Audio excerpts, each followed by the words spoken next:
할렐루야, 친구들 안녕. 오늘 설교 말씀은 내 손에 있는 것이 무엇이냐입니다.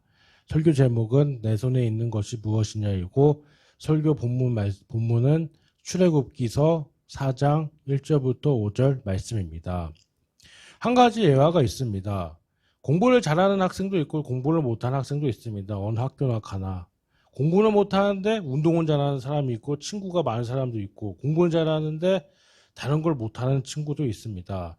공부 잘하는 학생은 공부에 시작이 쉽습니다. 공부를 열심히 하기 때문에 그냥 앉아서 공부합니다. 알아서 척척 공부를 합니다. 반면에 공부를 못하는 학생의 특징은 있습니다. 공부 시작하기 어렵습니다. 책 읽기도 힘들고 앉아 있기도 힘듭니다. 책상에 앉아서 열심히 공부하기로 각오를 다지는데 몇 시간이 걸립니다. 집중력이 없습니다. 그만큼. 각오를 다진 후에 먼저 자신의 다짐을 부모님께 알립니다.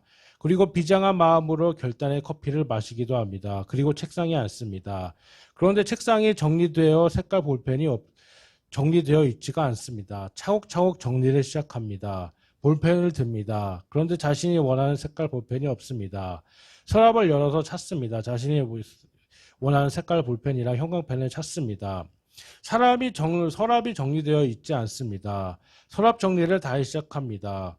정리 후에 공부하려고 다시 책상을 마주 대하기도 합니다. 시계를 봅니다. 마침 재미있는 텔레비전 프로 할 시간입니다.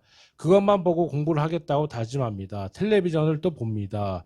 이제 또 배가 고픕니다. 밥을 먹습니다. 그리고 책상에 앉습니다. 잠이 옵니다. 침대에 누워 다시 잠잡니다. 눈을 떠보니 아침입니다. 공부 못하는 학생의 특징은 책이 없어서, 시간이 없어서가 아니라 도무지 시작이 안 되는 데 있습니다. 실천하기가 매우 어렵습니다. 3살 벌은 8가지 간다는 말이 있는데 그만큼 버릇 들이기가 힘듭니다.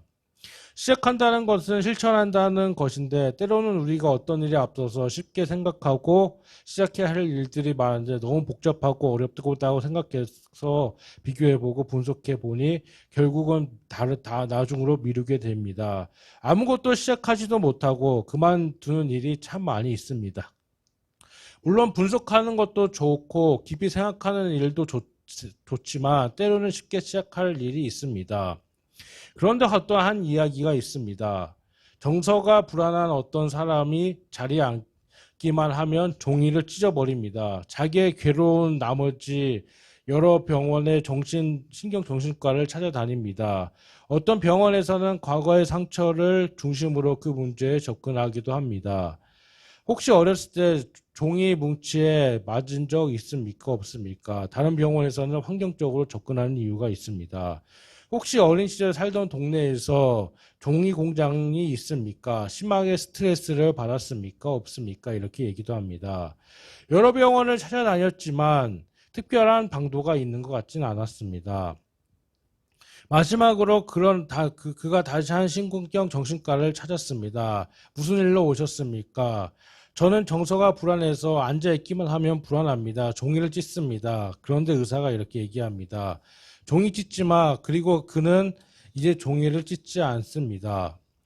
아무것도 아닌 단순한 일을 복잡하게만 생각하니까 어려워지는 것입니다. 그냥 종이를 찢지 않으면 될 일입니다. 쉽게 시작하면 됩니다. 그렇습니다. 그 책상이 더러워지고 그 주변에 있는 그 바닥에 쓰레기가 있으면 그냥 쓰레기통에 넣어버리면 됩니다. 간단한 일인데 너무 복잡하게 생각할 일은 아닙니다. 오늘 성경 본문의 인물은 모세입니다. 모세의 출생 과정을 잠깐 설명해 드리도록 하겠습니다.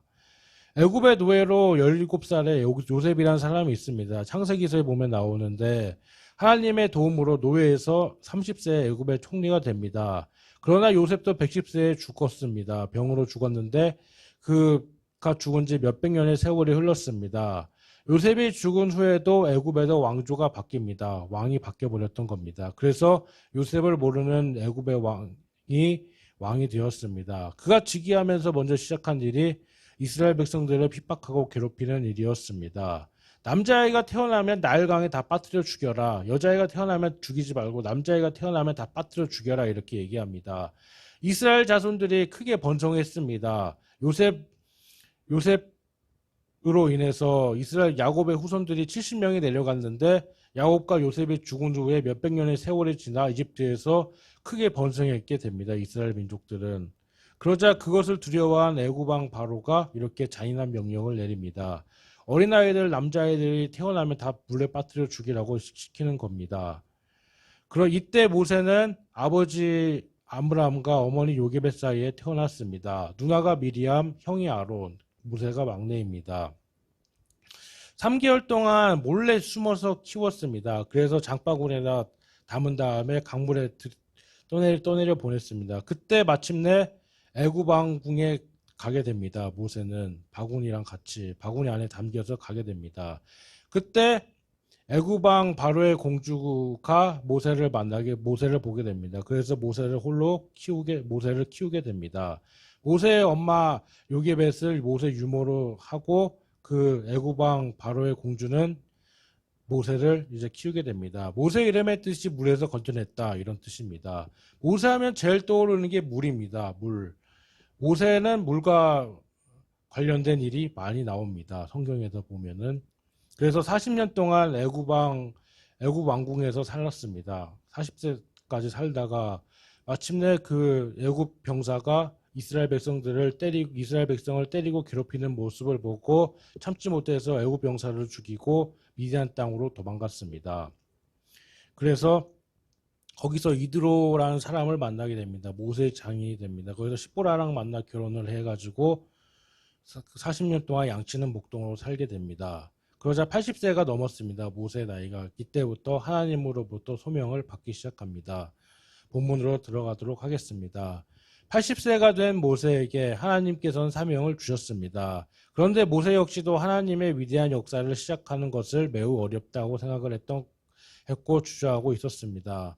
광야에서 40년의 세월이 흘렀습니다. 애굽 왕궁에서 40년, 광야에 40년, 총 80년의 세월이 흘렀습니다. 모세는 떨기나무 아래에서 하나님을 만났습니다. 그리고 그곳에서 자신의 사명을 확인하게 되었습니다. 하나님은 모세를 애굽으로 보내실 것을, 그리고 그곳에서 이스라엘 백성을 모세를 통해 출애굽하실 계획을 말씀해 주셨던 겁니다. 하나님은 모세를 향한 이러한 원대한 꿈을 품고 계셨습니다. 그러나 모세는 하나님의 이러한 원대한 꿈을 이룰 만한 사람이 아니라고 자기는 이렇게 얘기합니다. 애굽 왕 바로 앞에 나아갈 만한 능력을 가진 사람도 아니다 이렇게 얘기합니다. 저는 힘듭니다. 말을 못합니다. 나이도 많고 능력도 없고 입이 둔해서 말을 못한다 이렇게 얘기합니다. 하나님께. 이것은 스스로에 대한 자신에 대한 저평가였습니다. 그 결과로 모세는 하나님께서 애굽으로 가려는 말씀을 무려 6번이나 거절하게 됩니다. 처음부터 하나님 말을 잘 들은 건 아닙니다. 하나님 말을 안 들었던 겁니다. 이런 저런 이유가 많이 있습니다. 이런 이 핑계 저 핑계 이 핑계 다 되면서 저는 갈 수가 없습니다. 이렇게 얘기합니다. 여러 가지 이유가 있습니다. 모세가 늙었기 때문에도 있었고, 그리고 40대 때까지만 해도 젊고 건강했는데 모세가 늙어서 이렇게 힘이 없게 되었던 겁니다. 80세 할아버지가 무슨 힘이 있겠습니까? 그래도 80세 그리고 또 양치던 목동 그 40년 동안 세월을 보내면서 그 과거에 그 애굽에서 배웠던 학식이라든지 학문 그리고 무의 실력도 아마 많이 많이 떨어졌을 것입니다. 모세는 출애굽기 4장 10절에 이렇게 얘기합니다. 억지를 쓰고 있다라고 되어 있습니다. 모세가 여호와께 아뢰되 오 주여 나는 본래 말을 잘 못하는 자니이다. 주께서 주의 종에게 명령하신 후에도 역시 그러하니 나는 이미 뻣뻣하고 혀가 둔한 자니이다. 이렇게 얘기하고 있습니다. 바로왕 앞에 나아가려는 하나님의 말씀 앞에 반복적으로 거절하는 모세에게 내 손에 있는 것이 무엇이냐라고 묻습니다. 그러나 모세는 지팡이를 들고 다녔습니다.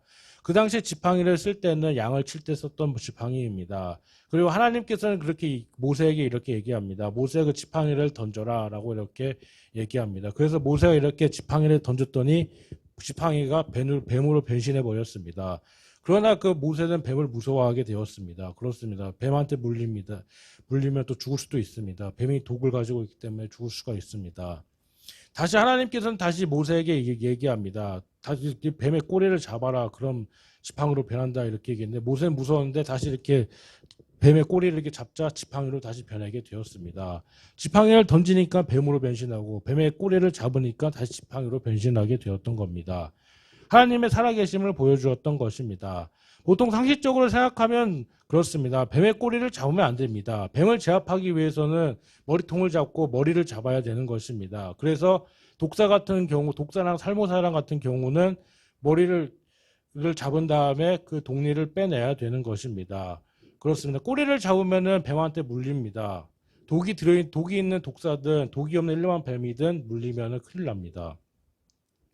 하나님께서는 모세에게 자신의 능력을 보이셨던 겁니다. 그래서 또 한 가지 또 보여주신 것이 있습니다. 모세야, 네 손이 여기 있는데 네 여기 주머니에 이렇게 넣어라. 그럼 넣어라 이렇게 얘기합니다. 넣었더니 손이 문둥병이 되어버렸습니다. 다시 넣어 하니까 이게 다시 넣었더니 다시 원상태로 받게 되었습니다. 하나님께서는 모세에게 두 가지 증거를 보여주셨던 겁니다. 그래서 하나님의 능력을 보여주셨던 겁니다. 지팡이를 던지니까 뱀으로 변신하고, 그리고 손을 이렇게 주머니 속에 넣었더니 다시 이렇게 문둥병이 변했는데 다시 넣었더니 다시 원래대로 변하게 되었던 것입니다. 하나님께서는 왜 손에 들고 있는 지팡이를 보게 하셨을 것일까요? 이유가 있습니다. 모세에게 지팡이는 쇠약한 자신의 몸을 지탱하고 양을 치는 도구였던 것입니다. 그러나 그것을 던지라고 이렇게 말씀하셨던 것입니다. 이는 그간 내가 의지하고 다녔던 너의 인생의 지팡이를 던지고 이제 하나님만을 의지하라는 것입니다. 모세의 지팡이는 하나님의 일을 하는 데 있어서 큰 역할을 하게 되는 것입니다. 게임으로 따지자면 모세의 아이템 중에 하나가 지팡이인 것입니다. 그렇습니다. 여러 가지를 보여주셨던 것입니다. 하나님이 왜 보여줬을까요? 그냥 할 일이 없으니까 심심해서 모세 놀려먹으려고, 모세에게 뭐 대단하다는 걸 보여주시기 위해서 그런 거 아닙니다. 모세를 통해서, 난 너를 통해서 이제 하나님의 나의 일을 계획해 나가겠다. 난 살아있다. 내가 널 귀하게 쓸 것이다. 이렇게 이런 유도 때문에 하나님께서는 모세를 사용하셨던 것입니다. 그렇습니다. 이는 인간의 지혜와 상식 경험조차 내려놓은 이제는 하나님 방법으로만 살라고 이제 모세에게 이렇게 얘기했던 것입니다. 하나님은 모세처럼 늘 안 된다, 못한다, 할 수 없다, 힘들다 이런 얘기도 많이 있습니다. 말을 습관적으로 내뱉던 우리를 향해서도 동일하게 물으십니다. 내 손에 있는 것이 무엇이냐 이렇게 얘기하십니다. 보잘것없는 것조차도 능력의 도구로 사용하시겠다는 것은 하나님의 말씀이기도 합니다.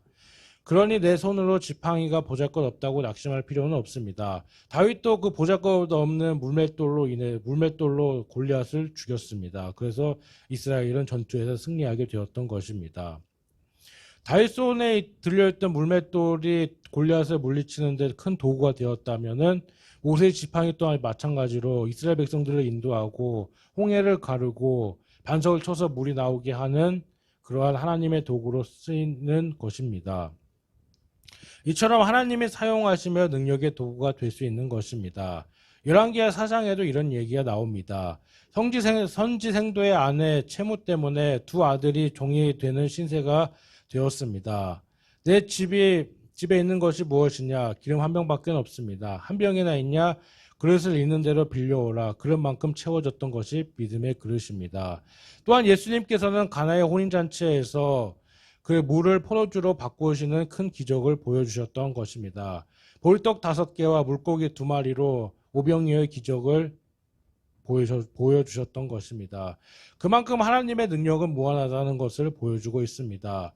모세는 지금 보잘것없는 신세가 되었습니다.